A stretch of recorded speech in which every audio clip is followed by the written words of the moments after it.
This is a production of PBS Charlotte. Just ahead on Carolina Impact. 95,000 seats, but only a few thousand fans in the stands for NASCAR racing. I'm Jeff Sonnier at Charlotte Motor Speedway. We'll tell you how COVID has affected NASCAR here in Charlotte and also Charlotte's NASCAR economy. And you've seen those famous Sweetgrass baskets all over Charleston. We'll meet a Charlotte man who continues the art form. And we'll take you to Chicken Nation. Carolina Impact starts right now. Carolina Impact, covering the issues, people, and places that impact you. This is Carolina Impact. Good evening. Thanks so much for joining us. I'm Amy Burkett. After months of racing, NASCAR finally got the green flag from Raleigh to put fans back in the stands for Charlotte Motor Speedway's last weekend of the season. But getting a ticket wasn't easy. Governor Cooper's only allowing the track and other big outdoor stadiums to sell 7% of their seats. For the October races, that was about 7,000 tickets. At a track that normally seats 95,000 plus. Carolina Impact's Jeff Sonnier joins us with a view of all those seats at the Speedway and what it means to all of us when they're mostly empty. Yeah, finally a Charlotte race weekend that felt kind of normal during a NASCAR season out here at Charlotte Motor Speedway that's definitely been different. Different for the race fans, different for the businesses that rely on those race fans. And in this case, well, different is definitely not better.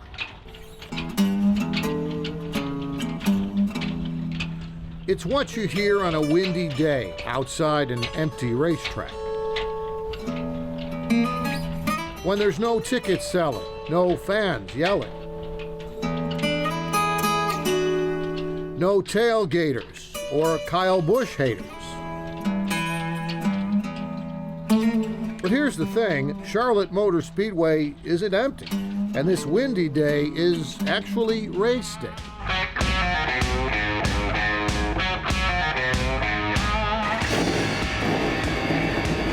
NASCAR is ready to race in Charlotte. An hour before the Coca-Cola 600 inside the Speedway, it all seems normal. Drivers and crews, the cars, the stars and stripes, the bagpipes. Yeah, but outside, just those empty echoes. With coronavirus, it's amazing grace, they could race at all back in May, even with no fans at all. It would be mobbed here, yeah. There's nobody here, yeah. Russ Brainerd is one of the few fans across the street from the Speedway. Not inside to see the race. The green flag is back out here at the Charlotte Motor Speedway. The war is back on the Coca-Cola 600. And again, Kurt Busch with a big jump. He'll lead the field to turn one. But close enough, at least, to hear the race. You had to hear the cars. That's why we came, just to hear them. You know, you can listen to the radio and listen to the cars. I've been in contact with NASCAR officials, track owners, team owners. The governor's first announcement came back in April. Racing at the Speedway, yes. Fans at the Speedway, no, not yet. Get the green and white checkers. A proposal that there would be no fans in the stands. So Charlotte's signature race in May, the Coca-Cola 600, went on as planned, minus the fans. NASCAR's best, ready to roll. And then came what was supposed to be Charlotte's $1 million all-star race. Moved from Charlotte for the first time since 1986 to the track here in Bristol, Tennessee instead, where fans in the stands were allowed. Boogity, boogity, boogity! Let's go racing for $1 million, boys! And the green flag's in the air. And finally, at Charlotte's October race, the Bank of America 400, well, the grandstands at Charlotte Motor Speedway were a long way from full, but at least it wasn't that empty feeling again. Oh, it's been a tough season. You know, in the spring, we wasn't allowing anybody at the races at all. And the governor's come up with, I don't know how you come up with this number, but 7%, which is a drop in the bucket inside that facility over there. But something's better than nothing, wide open space now. Yep, and nothing but grass and a few flies. Jerome Little swats the flies and mows the grass himself. at his family-owned parking lot and RV camping spot near the Speedway. It's just a sliver of the $450 million impact that racing at the Speedway usually has on our local economy, but that's when the 95,000 seats are full. And when they're not full, well, empty seats can mean empty rooms for the hotels, empty tables for the restaurants, empty pockets for everybody. It's tough. It's tough. We're not big spenders. We budget our money. We budget what we make. You're talking a handful of cars on a tremendous amount of property around here. Accolades and happy days, they don't ever last. The Speedway did hold a few non-racing events at the otherwise empty track, like this live concert by the Avett Brothers, with concert goers in cars only. There were also drive-in movies on the Speedway big screen, high school graduations, and help for local charities. Back at the track, we're actually doing a blood drive with, I think, One Blood. Even with all the restrictions, not being in the office, having events that didn't have fans there, they're like, well, what can we do to serve? So it just took a little creativity.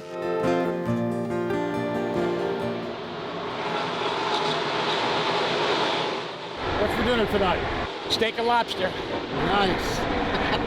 Doing it right, huh? Oh, yeah. And NASCAR fans are getting creative too. Russ Brainerd and his wife not letting the virus keep him from celebrating his race day birthday. He only turned 66 once.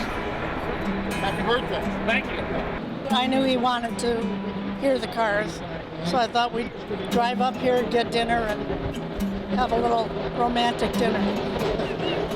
With the background noise was cars. 66 years old. That's kind of a nice present to see NASCAR back on track. Oh, it's great. Yeah, it's great. I love NASCAR. Been watching since 85.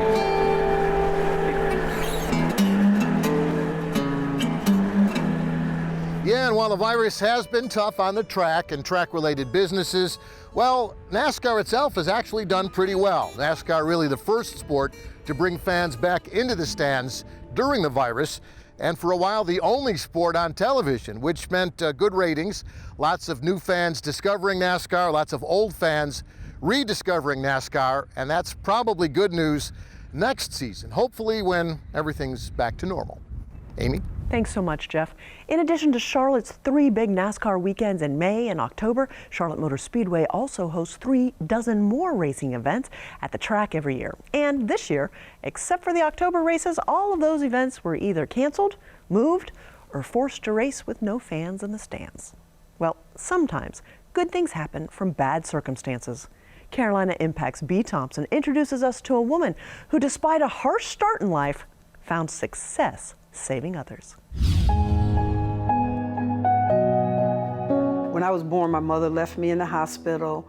My mother and father who raised me got me out of an orphanage. When you listen to the story of Donna Lee Reed, the journey to becoming the future artist, author, and CEO began when she decided, at 18, to leave her parents' home to take on the world on her terms. So I was in the world by myself. And that was the determining and also a defining moment for me. She quickly married, had 3 daughters, then single parenthood at 23. Her lowest point, having to go on public assistance. Being on welfare and embarrassed about it, I started doing craft shows. Her home shows off the handiwork that kept her family afloat. Yet at all those craft shows, the mom of 3 faced many who simply didn't believe she was the artist. Because they would look at me and think, you probably didn't make these items, right? And I would say the Feed the Reed Foundation, because I had little reeds underneath that table that needed to eat. Reed literally handcrafted her way off welfare. That foundation led to her return to college and a business degree. It was also the start of a more than 30-year career that led to a company for her then teenage daughters, Tea Bags. Her daughters' names all start with T, and the insulated custom lunch bags were a hit. I made them do 30 bags, and we went to an event, and they sold those bags the first day of a 4-day event. that is when they caught the vision. She always wanted to create stuff, and so us being our little daughters, we just thought that was awesome because we could always help her. With teen daughters, her home became the center for young people, with Donna as everyone's mom. We're almost finished. It's also how her journey to help homeless teenagers began. So when my younger sister, we adopted her as a teenager, and she was actually my best friend. So it's very close, you know what I'm saying, Nick, because when I saw her, when I went to go visit her, and she was like, she's in a group home, I was like, you know, I kind of cried to my mother. That's right. The baby girl who was left in the hospital grew up to adopt her daughter's friend, because that teenager was aging out of the system and would become homeless. I realized at that point what 18-year-olds, and especially those aging out of foster care, must feel like and what they go through. It was the beginning of the nonprofit Home for Me. Its sole purpose? To aid teens in that transition from living in the system to living on their own. Keeping hope alive for foster children aging out is probably the biggest emotional benefit that Home for Me serves. Between putting together next step suitcases for teenagers now out on their own, Reed is a life coach, a motivational speaker, and a pastor. Her art provides one outlet while helping teens in the community help to keep her connected. So did the child who was left in the hospital make a difference? I'm proud of my mother as she created this, that she took her experience in life and what she's been through to make sure that other people even have that same wonderful upbringing that she had with her foster parents, and to give back to them. So if there's a lesson one can learn from her, is when you're in your deepest hour, reach out and help somebody. That changes everything for you. I think that's the mantra she lives by. From abandoned baby to community activist and CEO, it's an American journey that speaks to many. For Carolina Impact, I'm B. Thompson. It's so encouraging to see people make a huge impact on our world in spite of their difficulties. Thanks so much, B.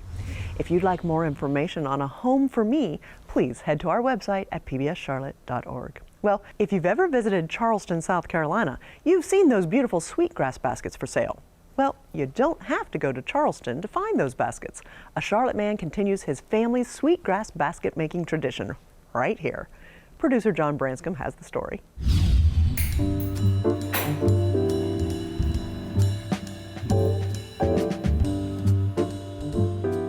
These baskets last a lifetime. A lifetime. It's a very tedious craft.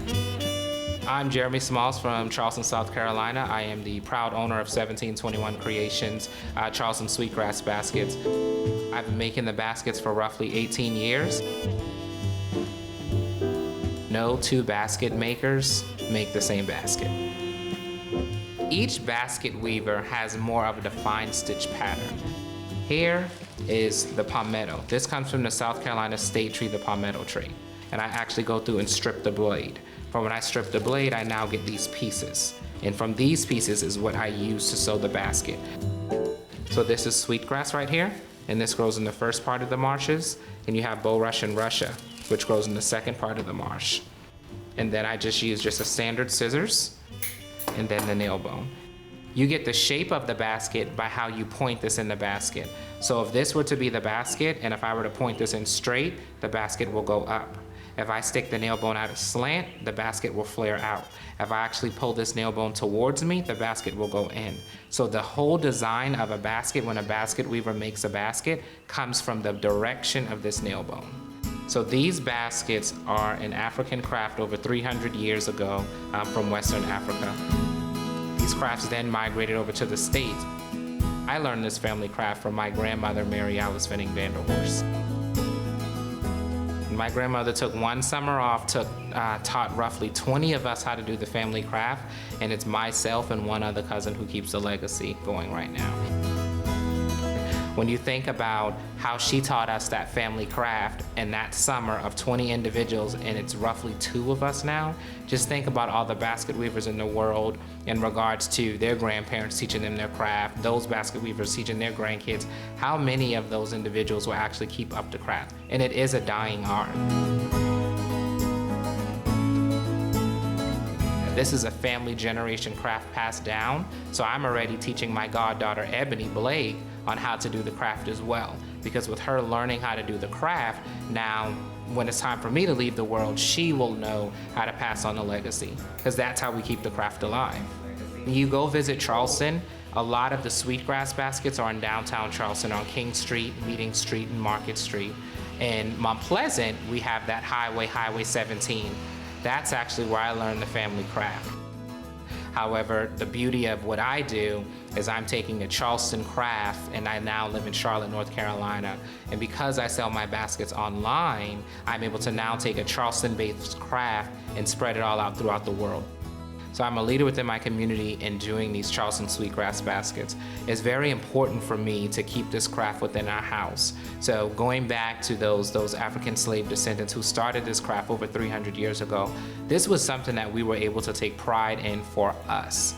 Sweetgrass baskets is something that was defined by African Americans. So this is something that I keep wholeheartedly to keeping within my family, passing down the family tradition, and teaching other individuals within my family how to do this craft as well. So then the story will go from Mary Alice Venning Vanderhorst, 20 grandchildren, to keep up the legacy. Jeremy Smalls, the owner and creator of 1721 Creations, the next individual that carries on the legacy. I'm building a foundation for this story to continue to keep going, and that is within my African American family culture. Thanks so much, John. Marsh grasses and palmetto trees thrive in the low country, and that's what these baskets are made of. Well, imagine walking away from a professional career to pursue your passion in farming and doing it while you still live in the city. Work on a farm starts before sunrise and ends after sunset. So to do that these days, you really have to love it. Carolina Impact's Jason Terzis has more on the small city farm. This down here is arugula. It looks like your typical farm, with everything you'd expect to find on a farm. We'll probably start harvesting these pretty soon now. All kinds of edible plants and vegetables. Big greenhouse, giant spiders, pollinating bees, even chickens. But this isn't your typical farm. Look where it's located, just 6 miles northwest from uptown Charlotte. That was definitely part of the appeal of getting this property. And when we tell people where we are, I mean, even still people go, where? Small City Farm is just that, a small farm located within the Charlotte city limits. You don't see it, but through the trees right there is a Coca-Cola plant. The farm is owned and operated by Kim Shaw and Rowan Gibbs. He's originally from Australia, she's from England, but grew up in South Carolina. Their road to Small City Farm has been quite the journey. I was in catering and wedding planning. In 2005, Kim was heading up the banquet catering division at the club at Longview in Union County. Paul Verica was the club's head chef. We worked really, really well together because we were both always concerned about the same thing. And that was, about delivering a memorable, great experience. So I started a garden there, just, a little garden to grow stuff for the club. At the same time, Kim started a small garden at her home in Cotswold. But as the Great Recession began in 2007, she got a dose of bad news. Sometimes when you're doing stuff right and making it not look like that big of a deal, people are like, oh, well, how hard can that be? Kim's position at the club was eliminated. A very distraught phone call is what I remember. I don't have a job. He's like, what? After turning down a job at another country club, Kim decided to do the farming thing full time. Working the local farmers markets, she quickly outgrew the garden of her Cotswold home. We looked everywhere. We'd been looking up north of Statesville, we'd been looking out in Albemarle, we'd been looking all over, and then next thing you know, we're here in Northeast Charlotte. In 2010, Kim and Rowan purchased a nearly 3-acre plot of land just minutes from uptown, allowing Kim to plant and grow whatever she desired. I'm gonna cut some. The stems look kind of like bok choy. I'm out here, I put boots on with pajamas. It's an awesome look. She's like the most hardcore grader of product that I've ever seen. Like, you are not going to get a blemished product when it comes to Kim. As hard as you think farming is going to be, I swear you would end up wishing it was that easy. There's always something to do. There's never a time when you go, I'm done. While Kim works the farm full-time, Rowan has a regular 40-hour-a-week job. But when he's not there, he's here. I get to do all the fun stuff. I get to drive the tractor and run the tiller and do all the heavy machinery stuff, so I think I get the better deal. In addition to the never-ending work, according to Kim, the hardest part of farming is dealing with the unpredictable weather and the ever-changing desires of chefs and restaurants. Here. We deal with a wholesaler now. They deal with it. They deliver, they do the sales. I send them my price lists on Sunday, and on Tuesday I get an order. On Thursday they pick it up. Old friend and co-worker Paul Verica makes weekly visits to Small City Farm, bringing back produce and fresh-cut flowers to the restaurant he owns and operates in the Elizabeth neighborhood, the Stanley. I'll buy everything that I can. But just like losing her job more than a decade ago, life threw another curveball at Kim, this one much more serious. I was diagnosed with stage 3 breast cancer on October 1st of 2019, day 1 of Breast Cancer Awareness Month. Kim called and was like, I'm not going to be able to make your delivery today. And I was like, okay, what's going on? And she was like, I got breast cancer. I lost my sister to cancer July of 19 and watched her take her last breath. So within 3 months, I'm getting my wife tell me that, I have breast cancer. We get the diagnosis. She knew I was still hurting, so she took the time to make sure I was okay, so that then I could turn around and make sure she was okay. Over the last year, Kim has endured multiple rounds of chemotherapy and blood transfusions, and before losing all her hair, she took matters into her own hands. Hair's growing back. I keep it shaved like this just as a COVID thing because I'm not risking going to the hairdresser. Although not completely out of the woods yet, Kim's last diagnostic mammogram is set for the end of October. That mammogram, I'm a little bit holding my breath on that. But through it all, she's shown what a true fighter she is. She continued to run the farm the entire time. I mean, it was ridiculous. Like, I used to get mad at her, but that was how she kept herself going. But if anybody that I know is not going to let cancer beat them, it is her. I mean, she is just too feisty, and she's not going to let something like that knock her down. No way. Kim and Rowan have not taken a vacation together in 7 years, but with everything that's been going on in their lives, who can blame them? Maybe next year. But then again, overcoming cancer and all the work that always needs to be done on the farm, maybe not. For Carolina Impact, I'm Jason Terzis reporting. Thanks so much, Jason. While Kim and her husband, Rowan, worked farmers markets for years, they now use a company called Fresh List, a digital food hub which connects local farmers' produce to chefs and customers all online. Well, that's all we have time for this evening. Thanks so much for joining us. We always appreciate your time, and we look forward to seeing you back here again next time on Carolina Impact. Good night, my friends.